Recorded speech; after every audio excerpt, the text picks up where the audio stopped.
Have you ever wondered what it'd be like to be stationed down in the county? I've always wondered that myself. Fact of the matter is, most people think that this is all they do, sit back and read the paper and kick their feet up. But the truth is, here recently, if you want to catch a good working fire, the county's the place to be. I'm down here at Company 6 B shift with Captain Farragut and his crew, and we're going to talk about some of the working fires they've had here recently. So join us down here in the county. We're going to have a good old time. Okay, Frank, we're down here at your station, and some of the things I want to bring out today in our little interview is that a lot of the people think that there's a lot of things that they don't know about that goes on down here. And I'd like for you just to tell us for a few minutes some of the things. We work together at Company 11. We're not going to go into a lot of details about that. I'll just leave it at we had a good time down there and leave it at that. But moving from a big running station like that down here to the county, there had been some adjustments that had been made on your part and on the firefighters' part. What are some of the things you have to think about when you move down from a urban assignment to a rural assignment? Well, I guess one of the biggest is you're used to getting up all night and running all night, and you have a lot of nervous energy. You know, you're hot, you're ready to go. And come down here, it's exactly opposite. But usually down here, if you get a hit at night and you go out on it and it's a job, then you have got to perform twice as hard because you're not used to running as many calls as you did when you were at 11. Of course, you can see right here, we've had numerous buildings on the ground. And we got, you know, houses, a silo, a couple more houses, a barn, and they all went to the ground. And not much you can do with it. If you don't put it out with 500 gallons, 1,000 or 10,000 ain't gonna put it out.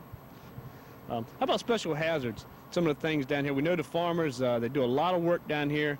Some of the special hazards that you may be exposed to. Could you tell us anything about that? We have several large farms in the area that carry a lot of chemicals in storage, herbicides, pesticides, and so forth. And we've been lucky we haven't had any real difficulties with them. They take pretty good care with them. But they do pose a large hazard to us because of the amount of chemical they carry. Mm-hmm. You're going to take us for a little tour of a couple of the jobs that you had, a couple of the fires. We're going to take a look at the silo fire and just tell us a little bit about, you're going to tell us a little bit about what happened on that one, and maybe go down to Munden's Point and look at that house fire you had recently. Be willing to do that for us? You damn right. Okay, I appreciate it. Okay, we're over here at Howard Salmon's farm over on Princess Anne Road where Company 6 B shift, Captain Farragut, had to fight this silo fire. Frank, can you tell us a little bit about what you had when you first got here and some of the problems that you ran across? Well, number one, it wasn't only me here by myself. There was a bunch of damn people here. Let's get that straight. Yeah, absolutely. And everybody did a great job. It was very tiring. It wasn't so much physical exercise, but it was a long period of time where we had to be on the scene. Came in around 12 or so, and we left here about 9 o'clock that night. But as you can see in the background, we've got the silo with the messed up tank top. That's the part of it that raised up when it exploded from the gases off the beans. It did quite a bit of damage to it. They haven't got an estimate yet from the insurance company of how much damage it did. It was about 6,000 bushels of beans in the tank that were damaged. They were burning approximately 2 weeks prior to us arriving on the scene. And they were all a total loss, somewhere around $50,000 worth. Okay, I think that's a good point to bring out. It's been burning for a long period of time before they actually called us, because do they normally handle the small fires themselves here, right? Yeah, right. They usually handle most or all their fires until they get out of hand, and then, of course, they call the professionals in to take care of the problem. Good deal. The 6,000 bushels or whatever it was in there that was burning, what causes that? What causes that fire to take place in there like that? Well, they have a moisture content in the beans so they can store them. What they do is to dry them, and after they dry them, which is done with LP gas through a heating system, and they put it back into the tank and where they won't mildew and rot and so forth. The beans evidently got too hot, or they held them in the dryer too long, they started burning. But understand, these beans were done over on the eastern shore, and they were brought over here and put in this tank for some reason. And evidently there's something wrong with the dryer on the eastern shore. Okay, that's a good point to bring out there. So the process, that's a long process to get these beans ready to be shipped in, right? Absolutely. Okay, what were some of the things you did as far as when you got here, the crews, what were some of the assignments they were given to try to put this thing out?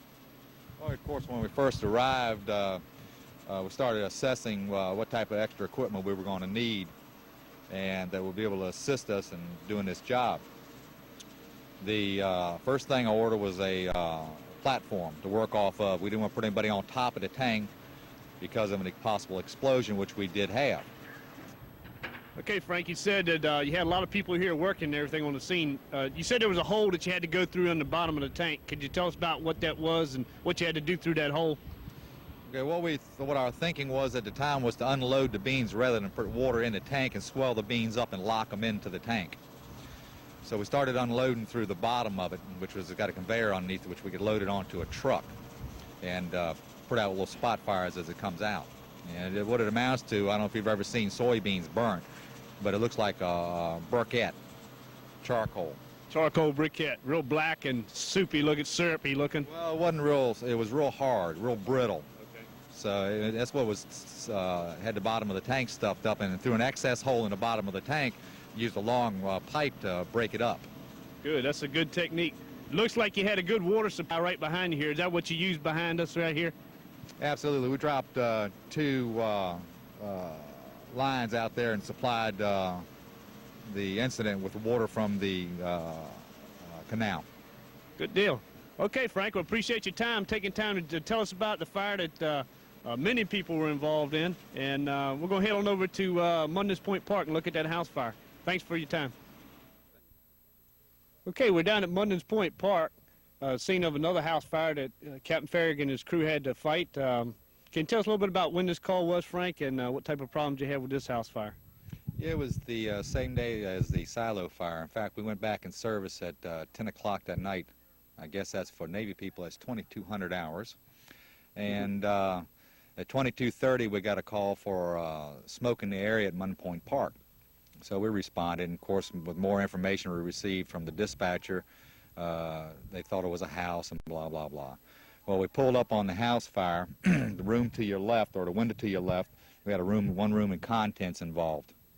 We went in, of course, extinguished the room and did a quick primary search of the building, and of course we didn't find anybody in it, and we received some information later that the people were out of it. There were some injuries involved in it to the citizens in the building at the time, but they were more or less minor injuries. Okay, y'all had your hands full in that particular shift. You had a good working silo fire and a good house fire. I know you had a lot of people there, and you mentioned before something about the volunteers. They were very helpful to you. Can you tell us a little bit about what they did for you that day, volunteers at Company 6?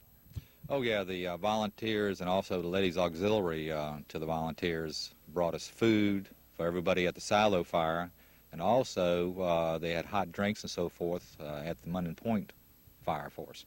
And just wanted to mention that they really looked out for us that day. They're coming along down here on this end as far as volunteers.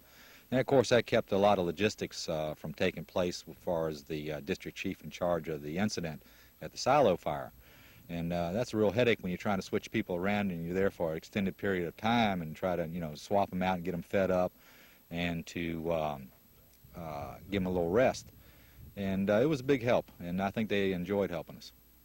That's great. Well, I just want to take this opportunity to thank you and thank your crew and everybody that participated and allowed to take the time with us today to talk about some of the fires you've had. Like I said before, there's a lot of action down in the county. There's a lot of different things that you have to think about when you are assigned down here. Captain Farragut brought up some good points that we need to think about, and it's a good place. You got, some people call it God's country. Beautiful scenery, nice people down here. They even got a mall called the Creed's Mall, located right across the street from the fire station. And who knows, even you could become a millionaire down here. Cha-ching! Reporting to you for Have You Ever Wondered, I'm Battalion Chief R.B.